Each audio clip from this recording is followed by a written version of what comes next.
afternoon and welcome to a packed Grosvenor Park, Belfast. For Distillery and Linfield football clubs, this is D-Day. Yes, it's decider day for the 1962-63 Irish League Championship between two teams who are neck and neck at the top of the table. It's a dry, bright day here in Belfast as the fans of both teams arrive in their hundreds. There's a strong breeze blowing across the pitch and we'll have to wait to see what effect that will have on the game.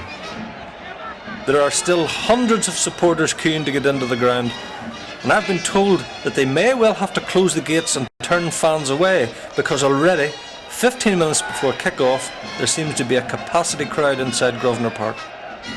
The Blue Men outnumber the white supporters, but both sides will have their maximum support on the terraces and in the stands for the hardest trophy of all to win, the league title. Linfield probably go into the match as favourites. They've already beaten the Whites this year in the Irish Cup final and have taken the league title many times in recent seasons, while Distillery have to go right back to 1903. I see the BBC's Ronald Rosser and Harry Thompson are here for the big game. And here they come with Linfield first out, led by captain Sammy Park.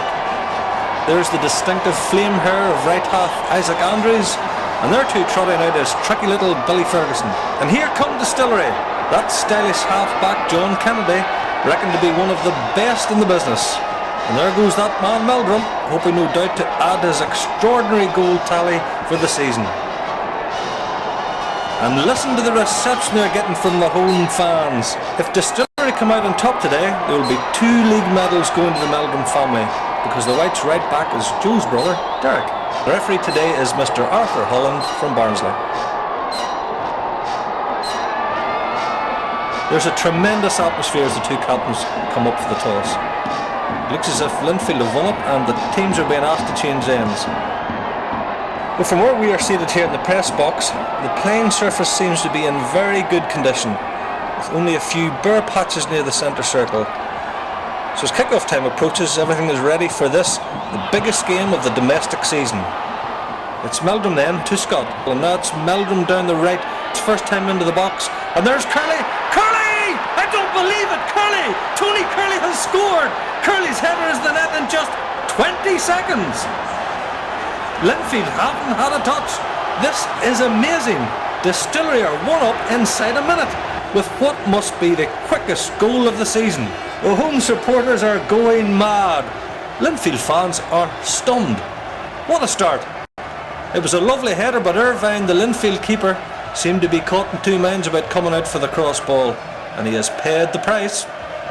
This is a dream start for the Whites and a real shock for the Blue Men, some of whom are still coming into the ground and have missed the goal. They'll have heard the roar, that's for sure. Sensational, that is the only word I can find for the start of this league decider. Sensational. The Blues haven't got into their stride, that's for sure, but with so many top players they can turn things round in an instant.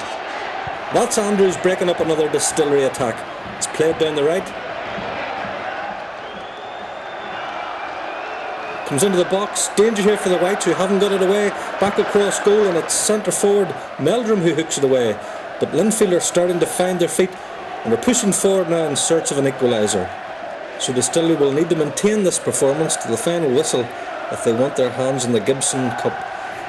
White's winger Billy Campbell is giving fullback Jackie Graham a bad afternoon down the right hand side. The Linfield defence will be well aware of the threat of Distillery centre forward Joe Meldrum, who is this season's Irish League top goal scorer with an astonishing 52 goals. It's Distillery's turn to threaten, Phil Scott showing good control, but the Blues clear the danger as Meldrum tries to set it up in front of goal.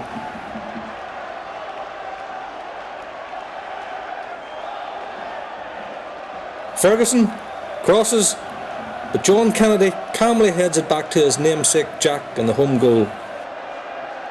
The game is opening up nicely as we approach the quarter-hour mark. Good end-to-end stuff, as they say. Although of the two goalkeepers, it's Linfield's international custodian, Bobby Irvine, who has been much busier. The wing play has been a feature of this game, with Campbell and Welsh equaling anything served up by Tommy Stewart or the ball-playing skills of Braithwaite. As I said earlier, Irvine has a lot more to do than his counterpart at the other end. The speed out of defence of the Distillery wing halves and inside forwards is causing no end of trouble. But we've seen it before. The Blues can hit back where they seem to be under pressure, and it's a brave man or a foolish one who would write them off when there's only one goal in it. At times, the Linfield defenders have been struggling to contain the thrust of Meldrum, who seems to be having the beating of centre half Hatton.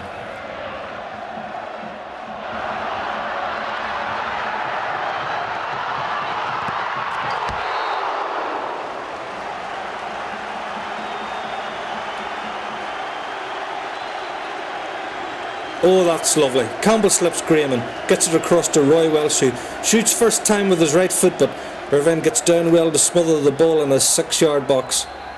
Here come Distillery again. Welsh down his left wing, crosses it, but too close to Irvine, who makes a comfortable save. It's Dixon through the Kearns, first time with his left foot. It's in! The ball has crept inside the post. Jim Kearns has made it 1-1. The Blues are back on level terms and their supporters are jubilant. The real story here is that it was doubtful right up to the last minute if Kearns would play today, because he's been down with a serious bout of flu. And here he is, the hero of Linfield at Grosvenor Park. It has to be said the goal is against the run of play, but that's the Blues for you. You never rule them out.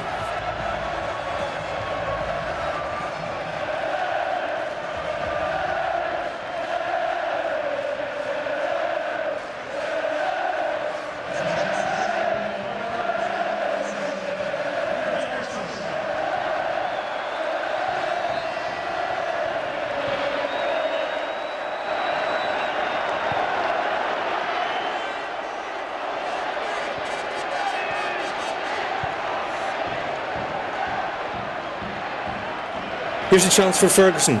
He turns on and shoots, but that's the side netting. Some Linfield fans on the other side think he's scored. The ref is going to have a word with Kearns for that shoulder charge on Kennedy. It was a wee bit late.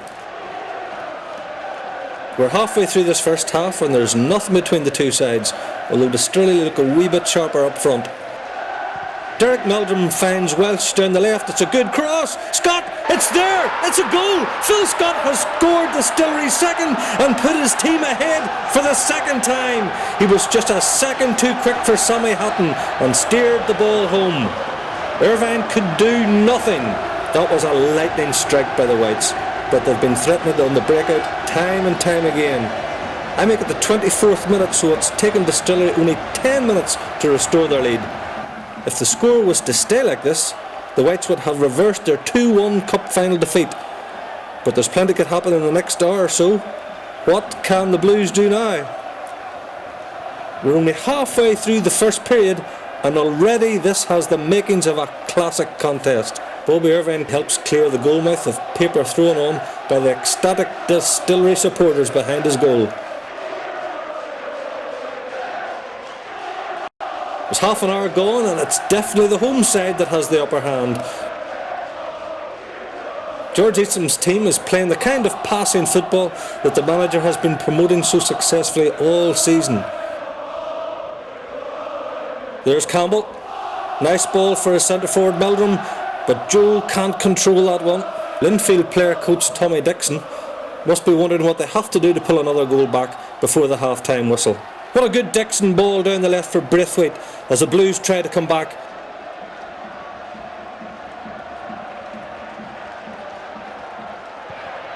There's some nice underpassing play by both teams, but to my mind, most of the thrust and penetration is coming from Distillery.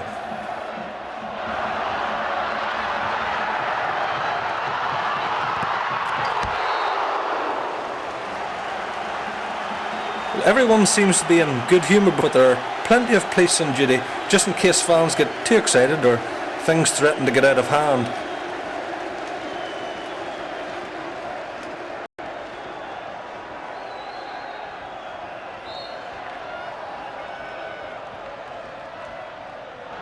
Bobby Irvine cuts a rather forlorn figure.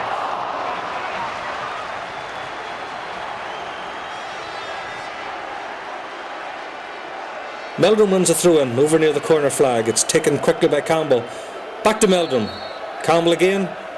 Crosses left-footed. Welsh! Oh, just wide. Lovely first time football. That's got the home fans going. Campbell again. He's having a busy day. Hooks it just over the crossbar. That was a close thing for the Linfield keeper. I'm not sure he would have got his fingers to that if it had been a foot or so lower. Meldrum. Inside his man. Here's a chance. Oh, he slices that one just wide. Just the same, there are openings appearing in that Linfield defence. That's a poor kick from Irvine. Comes to Curley. He can't get it through. The keeper will be relieved to see that one cleared.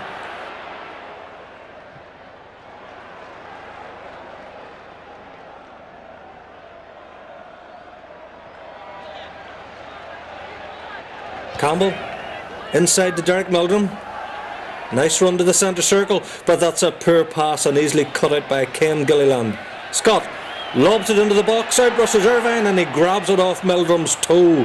That was a brave piece of goalkeeping. Just look at Braithwaite. One way, then the other. Brilliant! You can see why he's a favourite with the Linfield faithful.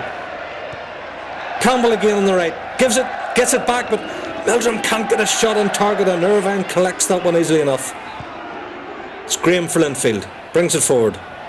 Wide for Dixon. Back into the area, but the Whites smuggle it away.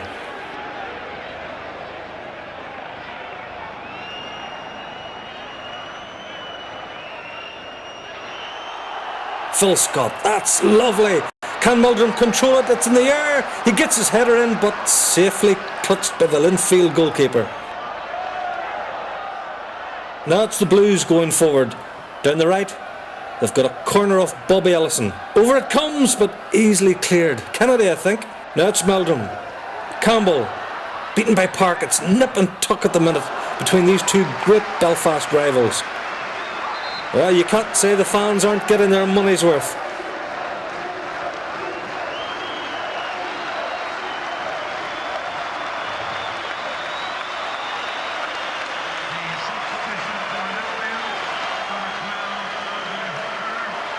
Meldrum's beaten to it there in the Linfield area, but the ball goes out for a corner on the right. Campbell takes the flag kick, but it's well taken by Irvine. Isaac Andrews. He looks about. He can't find a way forward and plays it safely back to his keeper. And that's the last action of a packed first half. For there goes the whistle to end the first 45 minutes. And both sets of supporters are immediately onto the pitch. Here come the teams into the safety of the dressing room for a well-earned 10-minute break and maybe a rub-down. You can be sure there'll be a team talk for both sides. But as things are, George Easton will be the happy of the two managers. The fans are changing ends, marching from one goal to the other, and I can see the stewards trying to marshal them, but to little avail. The police are on there quickly. There seems to be some kind of scuffle over at the unreserved side. I will hope this doesn't spoil what has been a first-class game of football. I think the police have the matter in hand and the trouble seems to be over, but there are still hundreds of spectators on the pitch.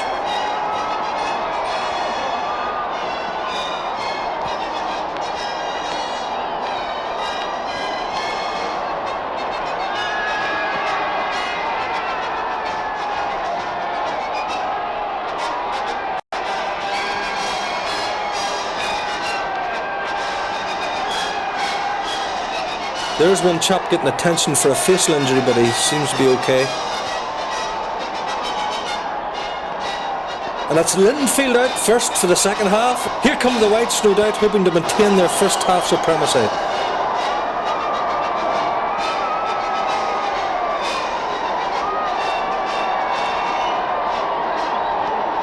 There are some fans still on the pitch down at the far end.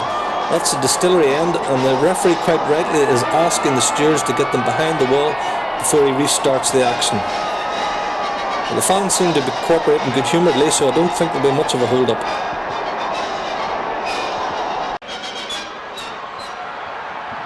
The Blues have come out with a new determination here and have made a better start to this half in the opening minutes.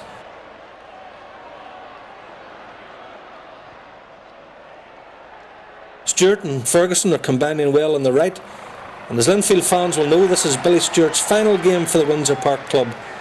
He's set to leave Belfast next week for Canada, and I'm sure he'd love to score here today and take another league winners medal with him for the sideboard on the other side of the Atlantic.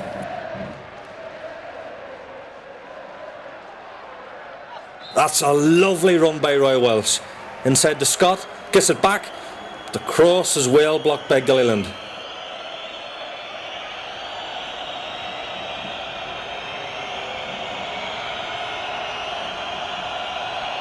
Kennedy's out smartly again to the through pass. That's the second time in the last few minutes that the keepers had to look a bit lively to deny the Linfield forwards rushing in after the ball.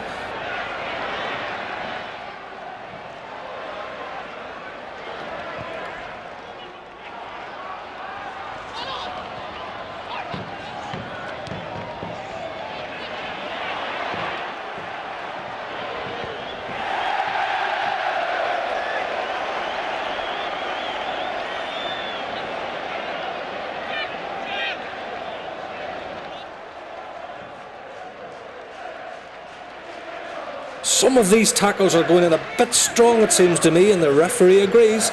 He's having a word with Ferguson and Kennedy. Ferguson doesn't look too happy, but the referee waves play on.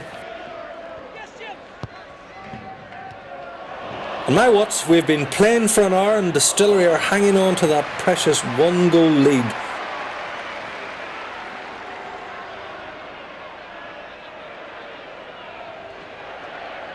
It's Dixon. Long ball out to Braithwaite. He controls it, wiggles his way past Meldrum and White, pokes it into the area. Dixon, unbelievable! Brilliant! Brilliant goal by Tommy Dixon from the edge of the area, high into the net.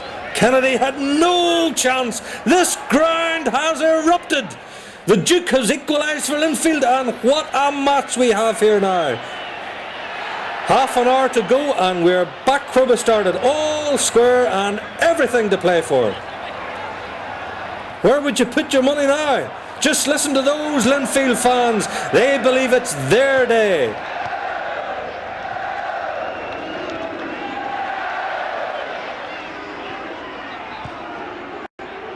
Here come Distillery. Campbell takes it wide. Lovely cross into the danger area, but Meldrum's header is well over the Linfield crossbar. This game, believe me, is wide open. Both teams are going at it full tilt, looking for the winner. Although it seems that the Blues have taken some of the initiative away from the home side. More of the play is in the Distillery half of the field. This is typical Linfield stuff. Fighting back and never beaten till the final whistle. Out comes Kennedy, down goes Dixon. Is that a penalty? No, the referee waves play on. Unbelievably, the pace of play has actually increased in the second half. And it's Linfield who are taking the game to their opponents.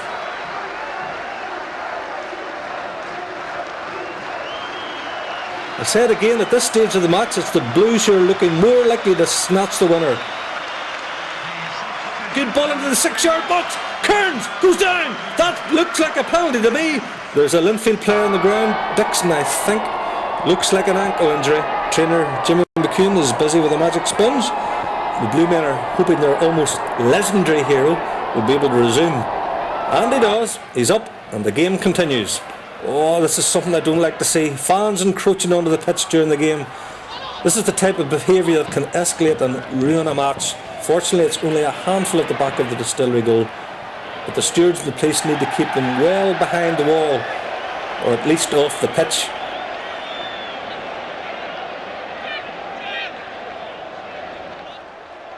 Out comes Kennedy.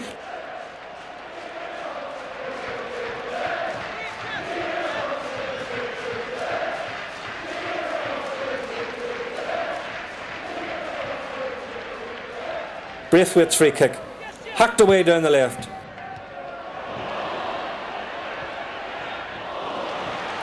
There's a throw in. Welsh, Curley beats Meldrum. In comes Campbell. Campbell! It's in the net. Campbell has scored for Distillery. Can you believe it? The Whites are back in the lead. It was a perfect first time shot by Billy Campbell. He was just too quick for the Linfield defence. He nipped in ahead of them and gave Irvine no chance. The question now is, has that Campbell goal won the league for Distillery? I wouldn't bet on it. Anything can happen in this match. Is there another twist? Can Linfield come back for a third time and bring off the kind of grandstand finish for which they are famous? Or is the league title about to leave Windsor Park for Grosvenor? One thing for sure, the Blues won't give up without a fight. And that's what they're doing right now. It's hectic stuff down there in the Distillery goalmouth.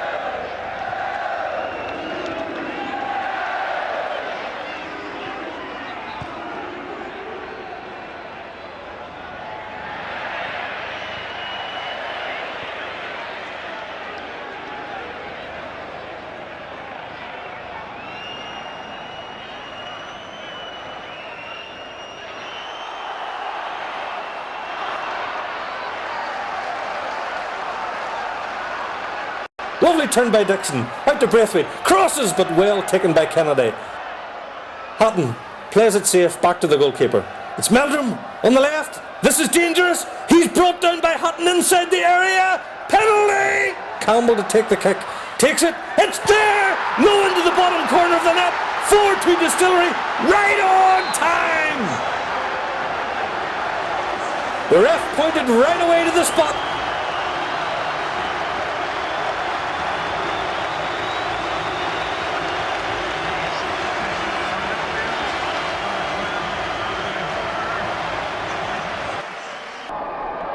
And there it goes, the final whistle, and Distillery are Irish League champions after an amazing match.